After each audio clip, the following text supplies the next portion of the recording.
예, 오늘은 하나님을 찬양하라라는 주제로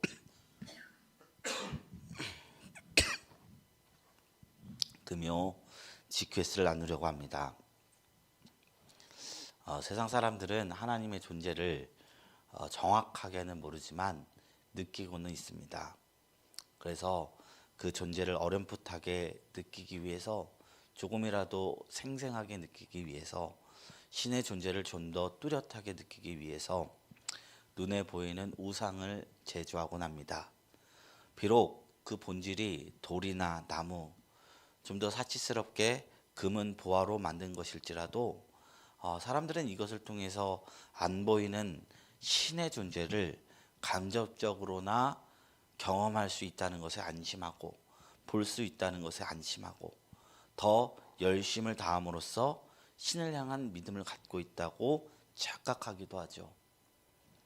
야곱의 아내였던 라헬은요, 아버지 라반의 집에서 도망할 때 드라빔을 챙겼어요. 드라빔이라 함은 인형만한 사이즈의 우상이었습니다. 그 도망치는 길 앞에서도 우상을 잡고 가기를 원했다는 것이죠. 그래서 어떤 종교에서는 수십 미터, 수백 미터의 신상을 짓기도 합니다. 그리고 그 이면에는 일말의 진심이 있는 것도 맞습니다. 보이지 않는 신을 어떻게든 믿기 위해서 생각해낸 거기 때문이에요. 사실 신을 믿지 않고 이런 행동은 할 수 없는 법입니다. 그런데요, 이런 마음이 아무리 진실되고 열심히 있다 할지라도 하나님은 우리에게 하나님의 방법으로 하나님을 신앙하기를 요구하십니다. 그것은 무엇이냐? 모세에게 전하여 준 율법을 통해서, 그리고 예수 그리스도를 통해서 우리에게 보여준 그 말씀을 통해서, 성령을 통해서 하나님을 믿기를 원하신다는 거예요. 그리고 우리에게 우상을 만들 것을 금지하였습니다. 그래서요, 예수님이 너는 나를 본고로 믿느냐? 보지 못하고 믿는 자는 복되다 말씀하시며 우리에게 보지 않고 신앙할 것을 요구합니다. 보지 않고 하나님을 믿으려고 노력하다 보면 어떤 현상이 나타납니까? 우리의 삶 자체에서 하나님의 영광이 드러나게 된다는 거예요. 하나님은 우상에게 자신의 영광을 주지 않으십니다. 다만 진실되이 하나님을 믿는 사람을 통해서 자신의 영광을 드러내십니다. 세상에 하나님을 보여줄 수 있는 방법이 도무지 없기 때문에 우리는 눈에 보이는 것으로 승부하려 하죠. 삐쩍 뻗거난 어떤 행사를 통해서, 어떤 인테리어를 통해서, 조직을 통해서. 그런데 그런 것으로 하나님이 드러나는 것이 아니라 하나님을 믿는 믿음이 있는 신앙인의 삶이 곧 하나님의 영광이 드러나는 통로가 된다는 것입니다.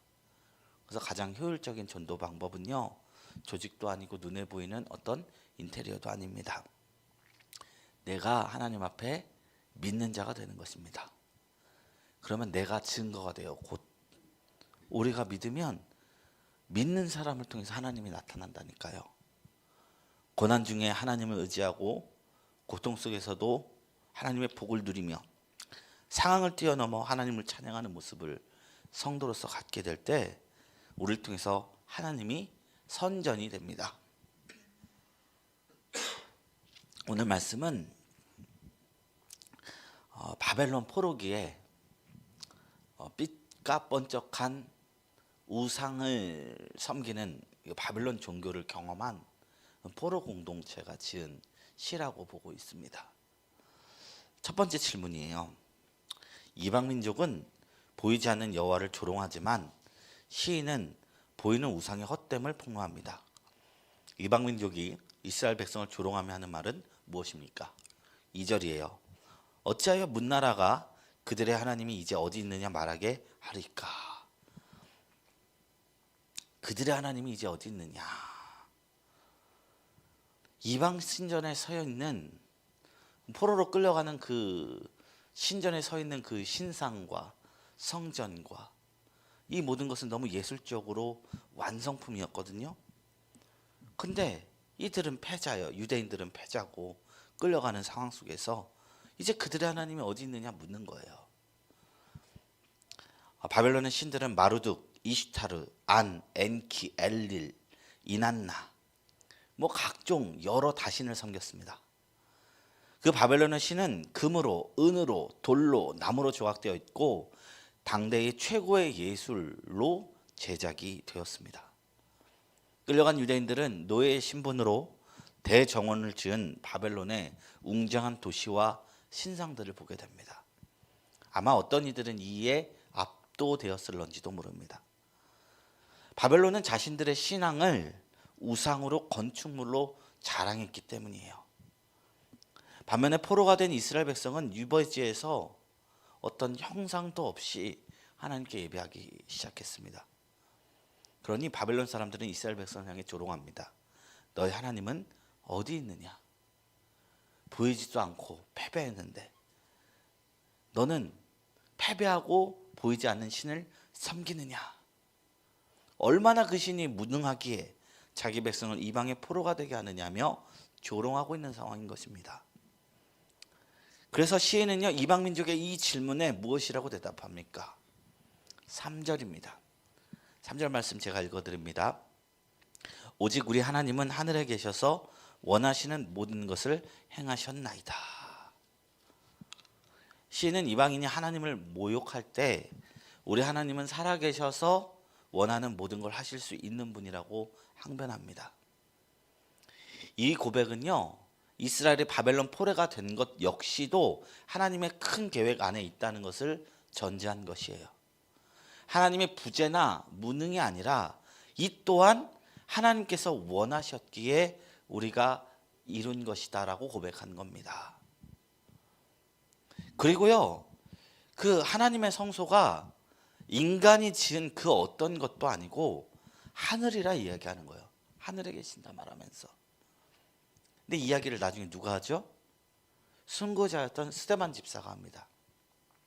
사도행전 7장 48절 50절에 자기를 돌로 치러 온 제사장들이 스데반을 향해서 왔을 때 스데반이 한 말이에요. 그러나 지극히 높으신 이는 손으로 지은 곳에 계시지 아니하니 선지자가 말한 바 주께서 이르시되 하늘은 나의 보좌요 땅은 나의 발등상이니 너희가 나를 위하여 무슨 집을 짓겠으며 나의 안식할 처소가 어디냐? 이 모든 것이 다 내 손으로 지은 것이 아니냐 함과 같으니라.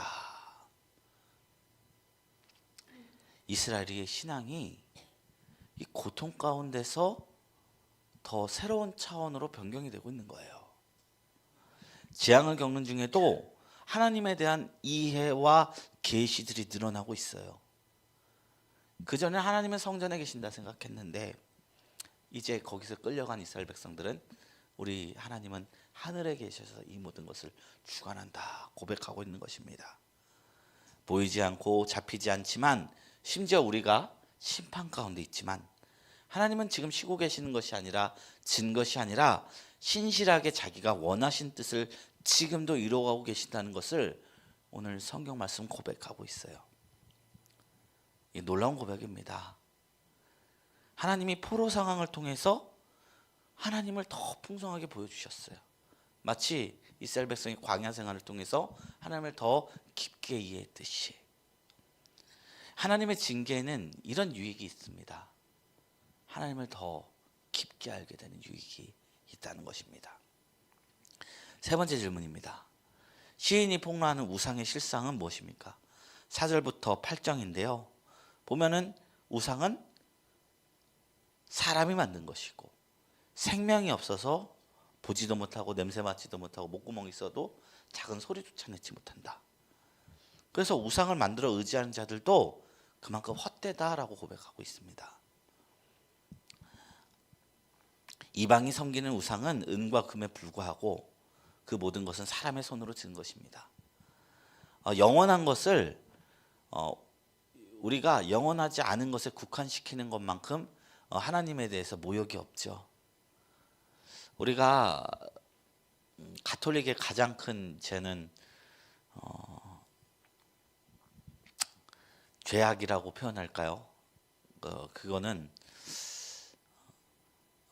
지독한 우상적인 측면이 가톨릭에 있다는 점입니다.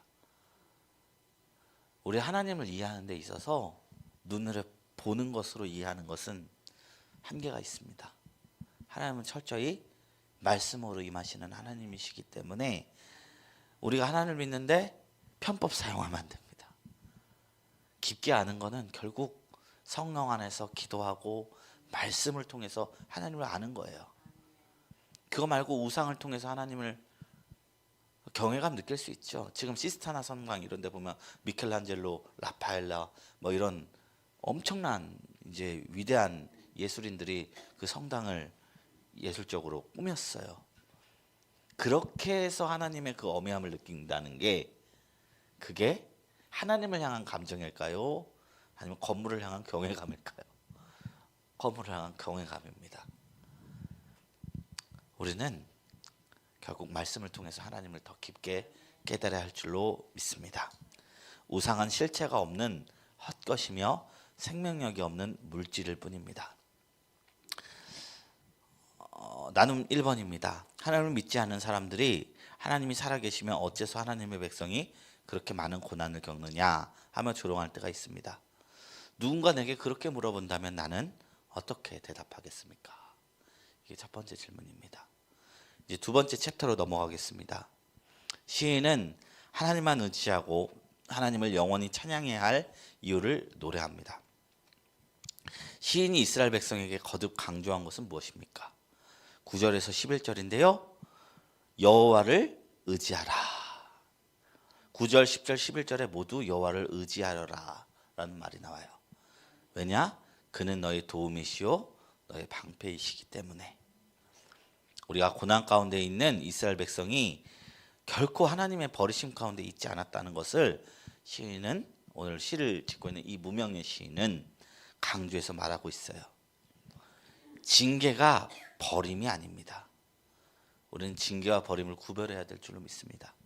하나님은 우리를 징계하실 때 있어요. 그렇지만 우리는 버리지 않으십니다. 그리고 징계를 통해서라도 우리를 온전히 회복시키시는 분이십니다. 포로로 끌려온 이스라엘 백성들을 신실하게 돌보시고 그들의 보호자가 되어주셨어요. 그래서 역사를 보면 다니엘 그리고 세 친구들 존귀하게 돼서 이스라엘 백성 구원받았고요. 에스더 그 아하수에로의 왕비가 되어서 그 불임절 행사했잖아요. 그 민족을 다 죽이려고 하는 가운데서도 하나님의 왕비 세워져서 이스라엘 백성들을 지켜 보호해 주셨어요. 하나님은 실제적으로 그들의 보호가 되어 주신 것입니다. 그래서 이방 사람들이 생명력 없는 우상을 의지할지라도 하나님의 백성은 살아계신 하나님을 어떤 상황 속에서도 온전히 신뢰하고 의지해야 한다고 오늘 말씀은 우리에게 힘주어 이야기하고 있습니다. 징계 중에 함께 하시고 주님의 뜻 드러낼 것이라고 선언합니다. 하나님은 에스골 골짜기의 마른 뼈들을 생기를 부어서 살렸듯이 그들이 다 죽은 것 같이 포로로 끌려왔지만 여전히 계획을 가지고 있다는 사실을 성경은 이야기하고 있는 것입니다. 두 번째 질문입니다. 시인은 하나님과 이스라엘 백성의 관계를 어떻게 설명합니까? 12절에서 15절인데요. 어떻게 나오냐? 12절에 뭐라고 되어 있어요? 복을 주신다. 여호와께서 우리를 생각하사 복을 주신다.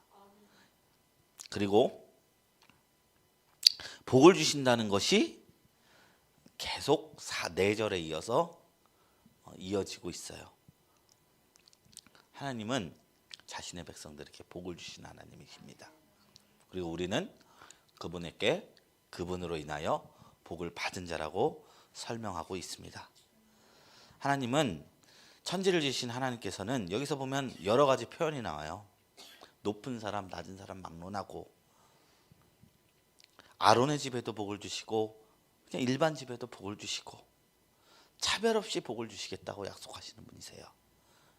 우리는 하나님의 언약 백성으로 모여있는 자들이기 때문입니다. 누구 안에서요? 예수 안에서. 우리가 역사적으로 아무 상관없는 이 언약이 우리한테 효능이 있는 이유는 무엇입니까?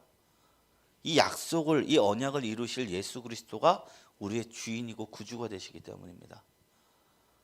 우리 예수님이 우리의 죄를 사해 주셨다.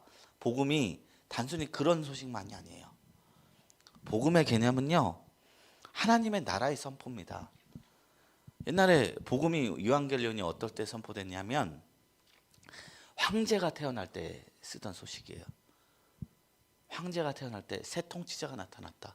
기쁜 소식이다. 우리는 예수님을 어떻게 믿고 있습니까? 왕 중의 왕, 나의 왕, 내 주인으로 모시고 있지 않습니까? 이 복이 예수 안에서 부어지는 것입니다. 이스라엘 집에 부어진 모든 복은요, 예수 안에서 우리에게 허락된 복입니다. 하나님의 소유가 된 언약 백성이 우리는 되었습니다. 그래서 우리는 민족에 갇혀서는 안 돼요. 어떤 사람들은 지금도 메시아닉 주 중에서는 민족주의적 메시아관을 못 버리는 분들이 많아요. 여기서 말한 이스라엘 백성들이, 성경에서 말한 이스라엘 백성은 그냥 유대인을 이야기하는 것이다. 그런데 예수님이 십자가에 달릴 때 제발 유대 나라를 세워달라는 자신들의 제자들의 청을 무너뜨리고 십자가 달리시고 부활하셨잖아요. 이건 나라와 경계를 다 넘는 것이기 때문에 우리가 여기서 구약에서 나오는 모든 언약들은 기독론 안에서, 예수 안에서 확정돼서 이해해야 돼요. 물론 사도 바울이 말했듯이 유대인도 하나님의 경륜 안에 있고 그들의 무너짐이 우리의 풍성함이 되었는데 그들의 세워짐이 이방인은 어떻게 했느냐, 이런 말을 했기 때문에 그들을 위해서 기도해야 되지만 일단 유다의 회복을 성경은 이야기하고 있지 않습니다. 그런 관점으로 성경을 이야기하는 사람들이 있다면 약간은 경계하시기 바랍니다. 왜냐하면 성경은 신약 성경의 렌즈로 구약을 봐야 되기 때문입니다. 영적 이스라엘의 개념이 그걸 빼놓고 결코 해석할 수 없는 것입니다. 그래서 세 번째 질문입니다. 시인이 확신하는 것은 무엇입니까? 17절 18절입니다. 죽은 자들은 여호와를 찬양하지 못하리니 적막한 자로 내려가는 자들은 아무도 찬양하지 못하리로다. 우리는 이제부터 영원까지 여호와를 송축하리로다. 할렐루야. 시인이 무엇을 확신해요? 이스라엘은 영원까지 하나님을 송축할 것이라 확신하고 있어요. 이 포로 상황 속에서도 구원의 확신이 이 말씀 속에 있었습니다.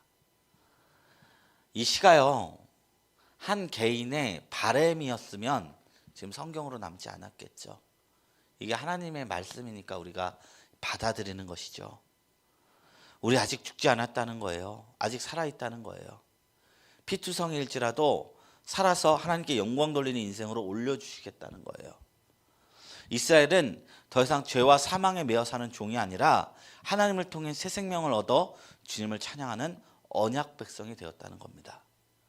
이것을 심판의 상황 속에서라도 바라보는 시인의 외침이 허망한 것이 아니라 하나님이 인정해 주시고 응답해 주시는 기도로 우리에게 소개됩니다. 우리 또한 하나님 앞에 어떤 상황일지라도 믿음으로 나가는 공동체가 되기를 축원합니다. 나눔 2번, 4번 질문입니다.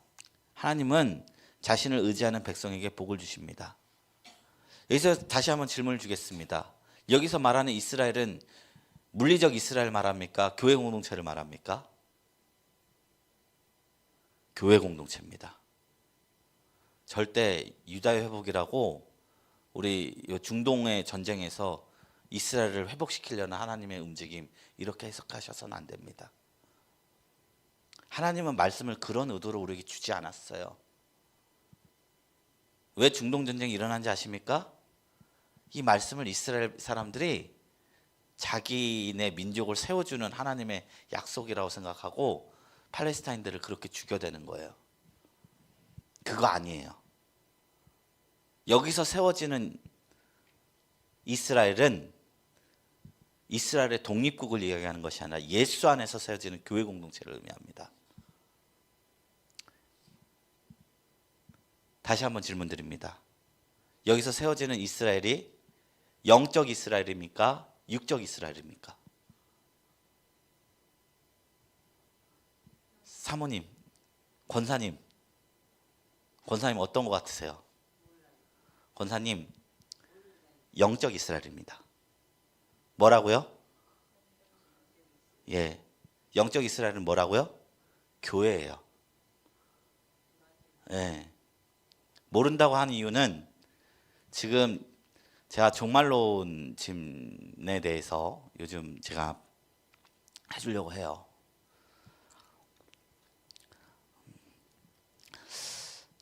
찬양은 생명의 표지입니다. 하나님을 찬양하는 사람은 영원한 생명을 누립니다. 요즘 나는 어떤 고백으로 어떤 방식으로 하나님을 찬양하는지 나눠봅시다.